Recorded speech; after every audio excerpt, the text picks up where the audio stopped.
आज की वीडियो में हम बात करते हैं कि एक क्वाड्रेटिक इक्वेशन को कैसे सॉल्व किया जाएगा। तो आज की प्रेजेंटेशन बेसिकली है सॉल्यूशन ऑफ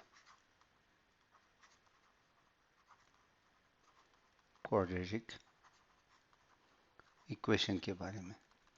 अब इसका क्या मतलब है? बेसिकली इसका मतलब ये है कि कोई भी इक्वेशन जो हमारे पास इस फॉर्म में है, हमने इसके रूट्स निकाले, मतलब हमने x की वो दोनों वैल्यूज निकालनी है जिसके ऊपर के अगर हम वो वैल्यूज इसमें डालें तो उससे आंसर 0 आए। तो ये जो x की वैल्यूज हमारे पास आती हैं, इनको इस क्वाड्रेटिक इक्वेशन का सलूशन या रूट्स कहा जाता है। और जब हम इनको सेट फॉर्म में लिखते हैं तो इसको इस क्वाड्रेटिक इक्वेशन का सलूशन सेट कहा जाता है।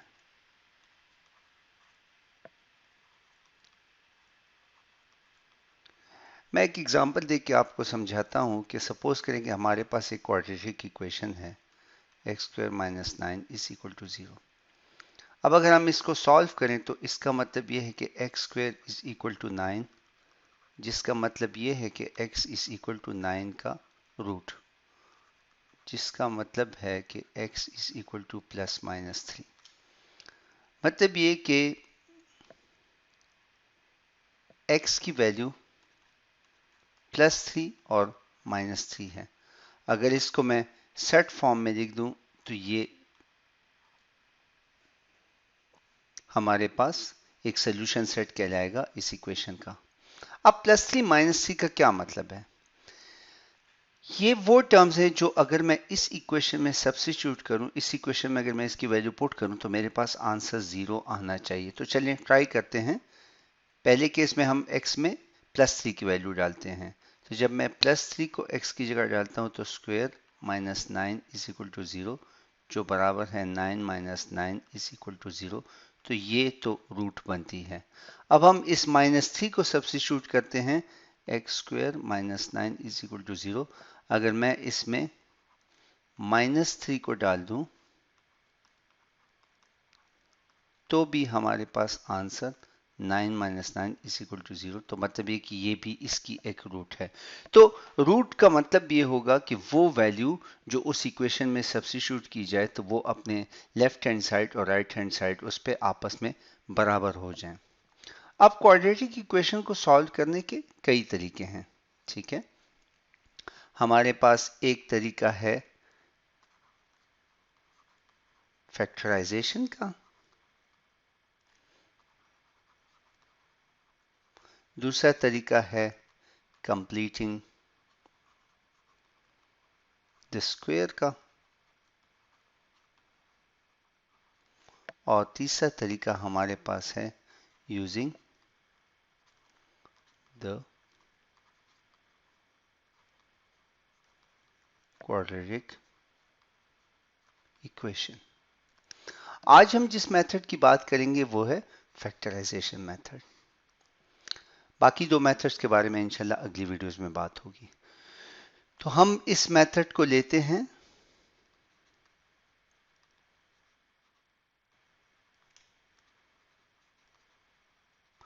अब इसमें मैं आपको 3 तरीके बताऊंगा, सब मिलते जुलते हैं, बस कुछ सहूलत है उसको यूज करने में। लेकिन एक चीज जो तकरीबन सब पे अप्लाई होती है वो कुछ चेक्स हैं जो हमने करने हैं। तो पहला चेक जो हम किसी भी इक्वेशन को देख के करेंगे वो ये है कि क्या ये इक्वेशन अपनी सिंपलेस्ट फॉर्म में है कि नहीं। अब इसका क्या मतलब है? देखिए हमारे पास एक इक्वेशन यूं दी गई है कि 3x² प्लस 6x माइनस 9, इसको -8 कर दें और इसको 1 के बराबर कर दें। अब हमें ये एक इक्वेशन गिवन है, ठीक है। इस इक्वेशन को पहले मैंने सिंप्लीफाई करना है, मतलब इसको मैंने इस फॉर्म में लाना है, ax² plus bx plus c is equal to 0 की फॉर्म में लाना है। तो ये करने के लिए मैं ये करता हूं कि ये इक्वेशन मेरे पास यहां पर आ जाएगी। तो 3x² प्लस 6x माइनस 8, और इस 1 को जब मैं इधर लाऊंगा तो ये भी -1 हो जाएगा। तो ये इक्वेशन हमारे पास बन जाएगी 3x² प्लस 6x माइनस 9। अब दोबारा इस इक्वेशन को देखें, क्या ये मजीद सिंप्लीफाई हो सकती है? तो इसमें से मैं अगर 3 को कॉमन कर लूं तो x² प्लस 2x माइनस 3, मैं 3 को कॉमन ले सकता हूं। ये 3 जब इक्वल टू की दूसरी साइड पे जाएगा तो ये भी 0 हो जाएगा।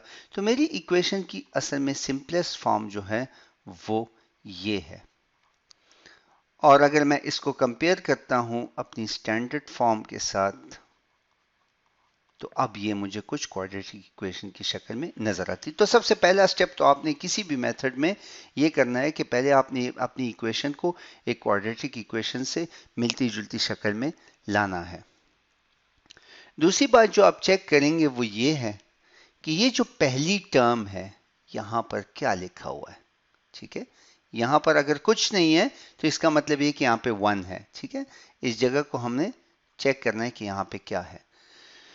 तो अगर तो हमारे पास a इज इक्वल टू 1 है, जो कि हमारे इस केस में है a इज इक्वल टू 1, तो फिर तो हमारे पास इसके लिए जो मेथड यूज होता है वो है, उसको हम सिंपल प्रोडक्ट सम मेथड बोलते हैं। ठीक है, इस मेथड को हम प्रोडक्ट सम मेथड यूज करेंगे।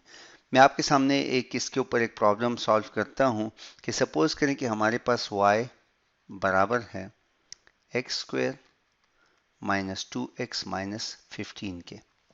तो पहले तो आप देखें कि क्या इसको मैं मजीद इसमें से कुछ कॉमन ले सकता हूं? नहीं, इसमें से मैं और कुछ कॉमन नहीं ले सकता, क्योंकि यहाँ पर 15 है, यहाँ पे 2 है और यहाँ पे कुछ नहीं है, यहाँ पे स्क्वायर है, x है, यहाँ पे कुछ नहीं। तो मैं ना x को कॉमन ले सकता हूँ, ना मैं 1 को, ना 2 को, किसी चीज़ को मैं कॉमन नहीं कर सकता। तो मेरा पहला स्टेप तो ऑलरेडी ये इक्वेशन अपनी एक क्वाड्रेटिक फॉर्म में लिखी गई है, इसको मैं मजीद सिंप्लीफाई नहीं कर सकता। दूसरी चीज जो हमने चेक करनी है वो ये है कि क्या a1 के बराबर है या a1 के बराबर नहीं है। तो चलिए इस इक्वेशन को मैं अपनी स्टैंडर्ड क्वाड्रेटिक इक्वेशन के साथ कंपेयर करता हूं, जो ये है।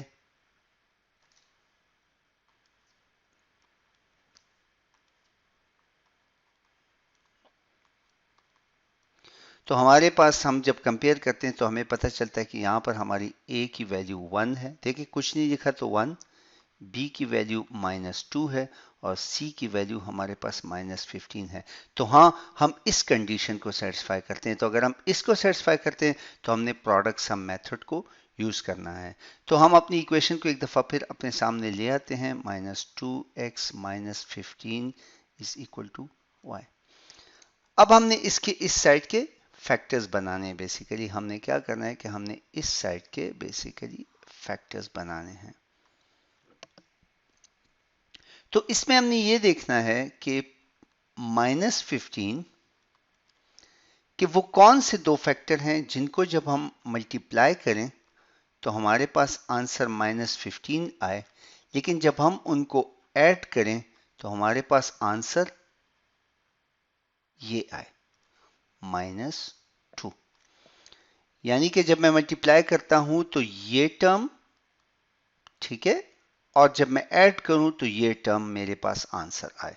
तो वो मेरे पास कौन से दो नंबर्स हैं? तो चलिए 15 के फैक्टर्स को देखते हैं। -15 के फैक्टर्स ऑब्वियसली एक है 15 इंटू -1, और इसी को उल्टा कर दें, -15 इंटू 1। फिर है -3 इंटू 5 और दूसरा है -5 इंटू 3। और कई फैक्टर्स इसके हो सकते हैं, तो इसके और कोई फैक्टर्स नहीं हो सकते। तो अब अगर हम देखें तो इन दोनों को हम ऐड करें तो हमारे पास आंसर आता है 14, क्योंकि ये माइनस है, होगी सब्ट्रैक्शन, साइन जो है वो पॉजिटिव का बड़ा है तो ये आएगा। यहां पर हमारे पास आंसर आएगा -14, यहां पर हमारे पास आंसर आएगा 5 और 3 को जब मैं ऐड करता हूं, ये एक के साथ माइनस का साइन है तो होगी सब्ट्रैक्शन और साइन बड़े का लगेगा तो +2, और यहां पर हमारे पास आंसर आएगा -2। तो बेसिकली ये दो मेरे वो फैक्टर्स हैं जो कि मेरी इक्वेशन को जस्टिफाई करें। तो आपने सिंपल ये करना है कि आपने इस इक्वेशन की जगह ये लिख देना है x, ठीक है, हम यूं बॉक्स बना लेते हैं, यहां भी x है और ये इक्वल टू y है। अब यहां पे मैंने क्या लिखना है, यहां पे मैंने क्या करना है कि मैंने एक के साथ -5 लिखना है और दूसरे के साथ मैंने 3 लिखना है। ठीक है, -5 था और दूसरा +3 था, तो बेसिकली ये जो मेरे पास आ गए हैं x - 5 multiply by x + 3 equal to y। ये हमारे पास दो वो वैल्यूज हैं। अगर हम इसको सपोज ये 0 होता तो x की वैल्यू 5 और x की वैल्यू -3 मेरे दो फैक्टर्स होते। तो हमने दो बातें देखी अब तक। पहली बात तो ये थी फैक्टराइजेशन मेथड के लिए कि हमने ये करना है कि हमने उसको सिंपल फॉर्म में ले आना है, और दूसरा हमने ये देखना है कि क्या a की वैल्यू 1 है या a की वैल्यू नॉट इक्वल टू 1 है। अगर 1 है तो हमने आपको अभी जो एग्जांपल करके दिखाई वो यूज करनी है, जिसको बोलते हैं प्रोडक्ट सम। लेकिन अगर a की वैल्यू 1 के बराबर ना हो तो फिर हम क्या करेंगे, तो उसके लिए जो मेथड यूज होता है उसको डिकम्पोजिशन बोला जाता है। ठीक है, अब ये क्या है, तो चलिए एक एग्जांपल देखते हैं। सपोज करें कि हमारे पास एक इक्वेशन है y is equal to 3x² -2x -5। अब आप देखिए, मैं पहली चीज इस पे अप्लाई करें, इसको सिंपल फॉर्म में ले आए। मैं इससे 3 को कॉमन कर सकता हूं, नहीं कुछ भी नहीं कर सकता, 2 को भी नहीं कर सकता, इसमें से माइनस को, किसी चीज को मैं कॉमन नहीं कर सकता, तो ये ऑलरेडी अपनी सिंपल फॉर्म में है। दूसरी जो चीज है वो हम इसको स्टैंडर्ड इक्वेशन के साथ कंपेयर करेंगे और हम देखेंगे कि हमारी a की वैल्यू 3 है, b की वैल्यू -2 है और c की वैल्यू -5 है। तो हमारी a की वैल्यू देखें, ये जो a की वैल्यू है ये इज नॉट इक्वल टू 1। तो जब ये a 1 के बराबर नहीं है तो फिर हम डिकम्पोजिशन मेथड यूज करेंगे। अब तरीका उसका क्या है कि हम इस इक्वेशन को जरा दोबारा अपने सामने लिख लेते हैं। आपने करना ये है कि आपने इन दोनों को आपस में मल्टीप्लाई करना है। ठीक है, इन दोनों को आपस में मल्टीप्लाई करूं तो ये +3 है और ये -5 है, तो -15 मेरे पास आएगा और ये टर्म मेरे पास -2 यहां पर पड़ी हुई है। अब मैंने करना वही है कि अब मैंने ऐसे फैक्टर्स ढूंढने हैं जिसकी मल्टीप्लिकेशन से आंसर मेरे पास -15 आए और जिसकी एडिशन से हमारे पास आंसर -2 आए। मतलब ये कि ये मेरा आंसर आए एडिशन से और इसका प्रोडक्ट मेरा आंसर आए, मतलब 3 और 5 को मैंने मल्टीप्लाई किया तो -15 आया।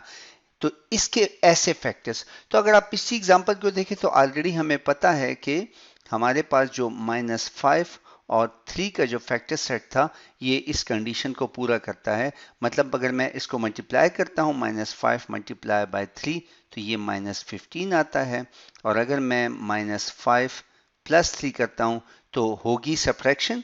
ठीक है, क्योंकि एक साइन नेगेटिव है और साइन बड़े का लगेगा तो -2। तो ये हमारे पास फैक्टर्स वही -5 और 3 को। लेकिन अब हमने करना कुछ और है। अब हमने ये करना है कि इस इक्वेशन को, चूंकि इसकी पहली टर्म देखें इज नॉट इक्वल टू 1, तो यहां पर हमने क्या करना है, हमने इसको थोड़ा सा एक स्टेप इसमें एक्स्ट्रा हो जाएगा। हमने 3x² को वैसे का वैसे लिखना है और इस आखिरी टर्म को भी इसको हमने यूं लिखना है और इस आखिरी टर्म को भी हमने यूं का यूं नीचे उतार देना है। ठीक है, ये हमारे पास ऐसे के ऐसे आ जाएंगे। हमने बेसिकली इस -2x को दो टुकड़ों में लिखना है। वो दो टुकड़े क्या हैं, वो हमारे पास इस नंबर से आएंगे। मैंने -2 की जगह एक लिखना है -5x और दूसरा मैंने लिखना है +3x। तो पहली टर्म वैसी की वैसी, ठीक है, पहली टर्म नीचे आ जाएगी, दूसरी टर्म नीचे आ जाएगी जो आखिरी है, और जो दरमियान वाली टर्म थी x वाली उसको मैंने डिकम्पोज कर दिया। देखिए, उसको मैंने दो टुकड़ों में तोड़ दिया है। तो अब हम इसके फैक्टर्स बना लेंगे। इन दोनों में से मैं 3 को कॉमन नहीं ले सकता, सिर्फ x को कॉमन ले सकता हूं, तो x को मैंने कॉमन लिया यहां से आ गया 3x माइनस 5। अब इन दोनों में से मैं किसी चीज को कॉमन नहीं कर सकता, तो 1 ही कॉमन लूंगा, तो ये हो जाएगा 3x माइनस 5। अब इस इक्वेशन में ये दो कॉमन है, तो ये हो जाएगी 3x माइनस 5 कॉमन ले लूंगा, तो मेरे पास दूसरी साइड पे x प्लस 1 रह जाएगा। तो ये मेथड मेरे पास उस वक्त था जब a नॉट इक्वल टू 1 था। अब उन इक्वेशंस को सॉल्व करने के लिए जिसमें a नॉट इक्वल टू 1 हो, ठीक है, जैसे अगर मैं एक और एग्जांपल लिखूं 3x square plus 10x minus 8 is equal to 0। ये क्वाड्रेटिक इक्वेशन है क्योंकि इसकी फॉर्म, क्या मैं इसको सिंप्लीफाई कर सकता हूं? नहीं। और इसमें अगर हम देखें तो क्या a 1 के बराबर है? नहीं। a असल में बराबर है 3 के, which is not equal to 1। आपके अगर हम इसको स्टैंडर्ड से कंपेयर करें, A X square plus B X plus C is equal to 0, तो a हमारे पास इस ऊपर की इक्वेशन में है 3, b हमारे पास है 10 और c हमारे पास है माइनस 8। तो इसके लिए एक बहुत जबरदस्त एक मेथड अवेलेबल है जिसको कि मैजिक एक्स कहा जाता है। आप इसमें करते क्या है कि आप इस शेप में एक x ड्रॉ करते हैं, ठीक है। अब इसके अंदर हमने करना क्या है कि पहले हमने इस क्वांटिटी का और इस क्वांटिटी का जो प्रोडक्ट आता है, देखें a और c का जो प्रोडक्ट है, ठीक है, जो -24 है, इसको मैं ऊपर लिख लूंगा, और b की जो वैल्यू है, जो b की वैल्यू है, उसको मैं नीचे लिख लूंगा, ठीक है। अब मैंने इस 24 के ऐसे फैक्टर्स ढूंढने हैं जिसको अगर मैं मल्टीप्लाई करूं तो 24 माइनस 24 आंसर आए, और अगर मैं उनको ऐड करूं तो मेरे पास +10 आंसर आए, ठीक है।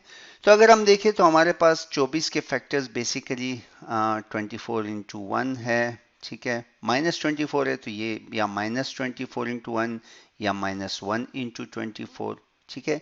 इस तरीके से -12 इंटू 2 या -2 इंटू 12, इस तरीके से इसके फैक्टर्स बनते जाएंगे। तो हम यहाँ पर देखते हैं तो हमारे पास ये वाला जो फैक्टर है ये कुछ कुछ हमारा काम कर जाएगा, क्योंकि अगर मैं इन दोनों को मल्टीप्लाई करता हूं तो आंसर आता है 24, लेकिन अगर मैं इनको ऐड करता हूं तो आंसर आता है +10।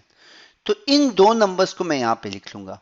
आप जिस जगह पर भी लिखें, लेकिन आप इसको इसमें यहाँ पर मैं 12 को लिखता हूँ और यहाँ पर मैं -2 को लिख देता हूँ, ठीक है। ये इसके वो दो फैक्टर्स हैं जो हमारे काम के हैं।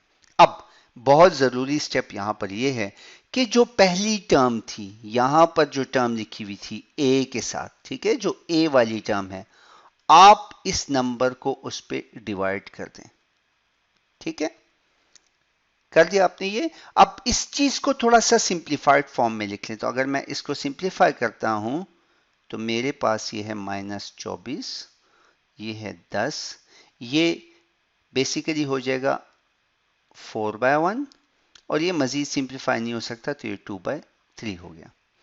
अब इसको डायरेक्ट यहां से उठा के फैक्टर्स फॉर्म में हम लिखते हैं, तो हमने क्या करना है कि ये जो नीचे वाली टर्म है, ठीक है, चलिए हम एक ब्लैंकेट अपनी बना लेते हैं कि ये मेरी जो आंसर है वो दो ब्रैकेट्स हैं, ठीक है, जो बराबर है 0 के, और मैं यहां पे पहले से अपनी सहूलियत के लिए x लिख देता हूं। तो पहले x के साथ आपने नीचे की टर्म लिखनी है जो 1 है, और उसके साथ मैंने ऐड करना है उसकी ऊपर वाली टर्म को जो 4 है। इस तरीके से यहां पर अगर मैं आ जाऊं तो मैंने इस टर्म को बेसिकली इस नीचे वाली टर्म को इसके साथ लिखना है, और ऊपर मेरे पास -2 है तो इसको मैं यूं लिख दूंगा। तो ये मेरे डायरेक्टली वो फैक्टर्स बन गए। देखिए, हमें डिकम्पोजिशन की ज़रूरत नहीं पड़ी, बल्कि हमने उन चीज़ों, उन प्रॉब्लम्स को भी जिसमें कि a 1 के बराबर नहीं था, उनको भी हमने सिंपल एक स्टेप में ही डायरेक्ट फैक्टर्स के थ्रू कर दिया। हमने जो मेथड यूज़ किया वो है मैजिक एक्स मेथड। इसके अंदर आप इसको दोबारा, इस वीडियो को दोबारा देख के आप इसको कोशिश करें कि आप सीखें और इसकी प्रैक्टिस करें। अब जो मेथड आपको मैं इसी चीज़ में मज़ीद फैक्टराइजेशन मेथड में फैक्टर्स बनाने का एक तीसरा तरीका है, ये आपको सिंपल इक्वेशंस में लेकिन जिनमें नंबर्स बड़े हों उसमें आपको हेल्प करेगा। सपोज करें कि मेरे पास एक इक्वेशन है x square plus 47x plus 420 is equal to 0। अब इसके अगर मैं फैक्टर्स बनाता हूं तो ये बहुत क्विक मेथड है, लेकिन इसमें कुछ बातों का आपने ख्याल रखना है। देखें इसमें ये भी प्लस है, ये भी प्लस है, तो यहाँ पे मुझे गलत होने के चांसेस कम हैं, लेकिन अगर मैं इनमें से कोई भी एक वैल्यू नेगेटिव होती तो फिर बहुत बड़ा मसला था। दूसरा आप ये भी देखें कि यहाँ पर हमारे पास ए बेसिकली 1 के बराबर, तो अगर ऐसी सिंपल फॉर्म हो और ये वैल्यू बहुत भी बड़ी हो तो ये जो मेथड है ये आपको बहुत आसानी से हेल्प करेगा इस इक्वेशन को सॉल्व करने के लिए। तो चलें इस मेथड को हम देखते हैं। इसमें आपने क्या करना है कि आपने इस 420 को उठा के लिखना है 420, 1 इस तरीके से आपने लिख लिया। अब अगले स्टेप पे आपने ये करना है कि आपने सबसे पहले इसको 2 पे डिवाइड करना है, 420 को 2 पे डिवाइड करना है। अगर 2 पे नहीं डिवाइड हो सकता फिर हम 3 पे जाएंगे। तो जब मैं इसको 2 पे डिवाइड करूंगा तो मेरे पास आ जाएगा 2 10, और जिस 2 को से मैंने इसको डिवाइड किया है जिस नंबर से, उसी नंबर को मैं 1 के साथ मल्टीप्लाई कर दूंगा तो ये हो जाएगा 2। एक दफा फिर देखते हैं तो 210 अब भी 2 से डिवाइड हो सकता है, तो हम जब इसको दोबारा डिवाइड करेंगे तो हमारे पास आंसर आएगा 105। तो चूंकि मैंने 2 से डिवाइड किया था, एक दफा फिर इसको इस 2 के साथ मल्टीप्लाई कर दें तो ये हो जाएगा 4। अब ये मजीद 2 से डिवाइड नहीं हो सकता, तो चेक करें क्या 3 से हो सकता है। तो हाँ 3 से ये डिवाइड हो सकता है, तो हम इसको 3 से डिवाइड करते तो हमारे पास ये आ जाएगा 35। उस 3 को अब आप इस 4 के साथ मल्टीप्लाई कर दें तो ये आपका हो जाएगा 12। अब देखें क्या ये मजीद 3 से डिवाइड हो सकता है, तो नहीं, नहीं हो सकता। 4 से नहीं हो सकता, तो 5 से हो सकता है। तो हम इसको 5 से डिवाइड करते हैं तो ये हो जाएगा 5 7 35, और साथ में उसी 5 को मैं मल्टीप्लाई कर दूंगा इस 12 से, तो ये मेरे पास आ जाएगा 60। तो अब जरा इन पेयर्स को देखें। देखिए ये मेरे पास कुछ पेयर्स बन गए हैं, ठीक है, ये मेरे पेयर्स हैं। इन पेयर्स में कोई ऐसा पेयर है जिसको ऐड करने से 47 बनता हो? तो अगर हम देखें तो 35 और 12 को ऐड करने से हमारे पास 47 बनता है। तो आप सिंपल ये करें कि x प्लस 35 और x प्लस 12 लिख दें, और ये आपके पास इस ऊपर की इक्वेशन के 2 रूट्स हो गए। अब चलिए इस पे थोड़ा सा मैं वैसे for the sake of practice एक प्रॉब्लम आपको सॉल्व करवाता हूं जिसमें माइनस भी है, ठीक है। हम सपोज करते हैं कि x square minus 2x minus 15 is equal to 0।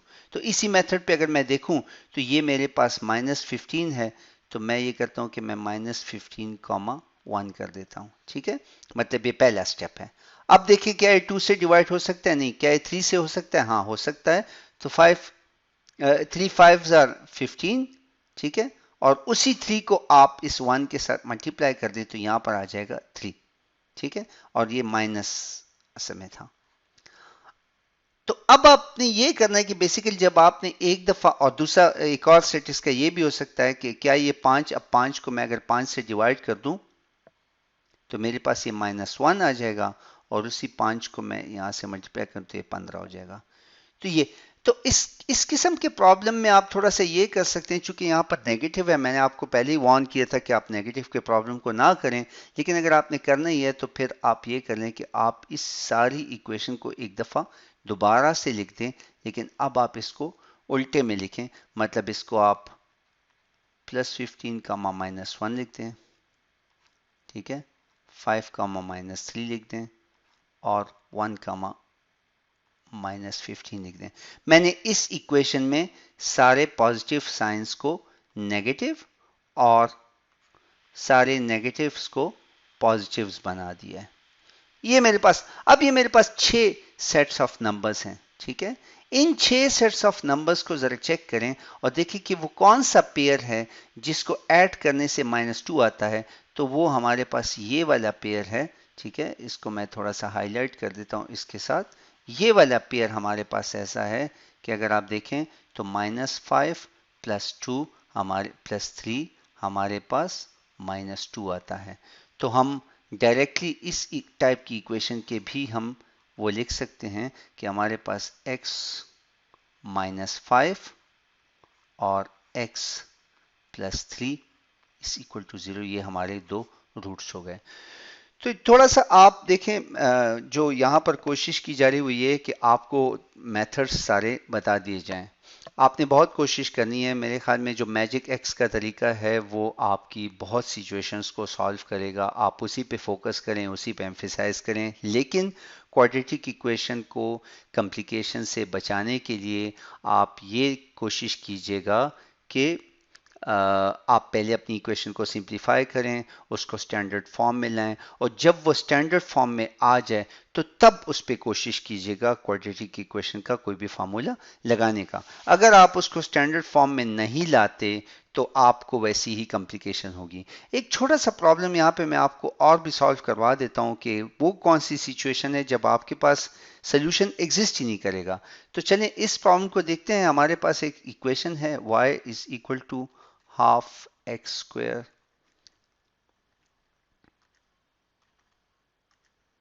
minus half x plus 12। अब देखें, पहले इसको हम सिंप्लीफाई करने की कोशिश करते हैं। हो सकती है सिंप्लीफाई, अगर मैं हाफ को कॉमन ले लूं तो मेरे पास यहाँ पर x², यहाँ पर x और यहाँ पर 24 रह जाएगा। अब ये हमारी इक्वेशन है x² minus x plus 24। Suppose करें कि ये हमारे पास 0 के बराबर थी, तो ऑब्वियसली ये यहाँ पर आकर 0 हो जाएगा, तो ये हमारे पास इक्वेशन बच जाएगी। तो अब हम इस इक्वेशन के फैक्टर्स बनाने की कोशिश करते हैं। तो देखें, फैक्टर्स ऐसे हों जिसको मल्टीप्लाई करने से हमारे पास +24 का आंसर आए, और जिसको ऐड करने से हमारे पास -1 का आंसर आए, जो b की वैल्यू देखें, a की वैल्यू यहाँ पर 1 है, b की वैल्यू -1 है, और c की वैल्यू यहाँ पर हमारे पास 24 है। तो अब इसके फैक्टर्स ऐसे फैक्टर्स होना, देखें 24 मल्टीप्लाई बाय 1 है, ठीक है, इसी तरीके से 12 मल्टीप्लाई बाय 2 है, इसी तरीके से आई डोंट नो आगे जाते जाएं आपके पास। लेकिन ऐसी कोई सिचुएशन नहीं आ रही, मल्टीप्लिकेशन की कंडीशंस तो बन रही हैं, लेकिन ऐसी कोई सूरत नहीं आ रही पीएस की कि देखें 12 और 2 को अगर मैं ज़रब करता हूं तो 24 बनता है, लेकिन अगर मैं जमा करूं तो 12 और 2 को ऐड करने से मेरे पास 14 बनता है। ऐसी कोई सूरत नहीं आ रही कि मेरा आंसर -1 आए। तो इसके रूट्स डज नॉट एग्जिस्ट, ठीक है, इसके रूट्स एग्जिस्ट नहीं करते। तो ये मैंने कुछ कोशिश की है आपको इसी एक मेथड में, फैक्टराइजेशन मेथड में, पहले तो मैंने कुछ स्टेप्स आपको बता दिए कि पहला स्टेप सिंप्लीफाई करें, दूसरा स्टेप चेक करें कि a जो पहला x² लिखा हुआ है क्या इसके साथ 1 है या 1 से बड़ी कोई वैल्यू है। अगर 1 है तो आप simple product sum method use कर सकते हैं, और अगर 1 से बड़ी वैल्यू है तो आप उसके लिए फिर डिकम्पोजिशन मेथड यूज करेंगे। फैक्टराइजेशन करने के लिए, फैक्टर्स बनाने के लिए, क्योंकि देखें अगर आप हिट एंड ट्रायल पे शुरू हो जाएं कि आप तुक्के मारें, आप दो नंबरों को ट्राई करें, तो ऐसे में आपका काम बहुत लंबा हो जाएगा। तो इसके लिए कुछ मेथड्स हैं। फिर आपसे कहूँगा आप मैजिक एक्स तरीके के ऊपर आप सोचें, वो एक अच्छा तरीका था, उससे आपको बहुत हेल्प मिलेगी। तो इंशाल्लाह अगली वीडियो में फिर हम बात करेंगे कंप्लीटिंग द स्क्वायर मेथड के ऊपर। बहुत शुक्रिया।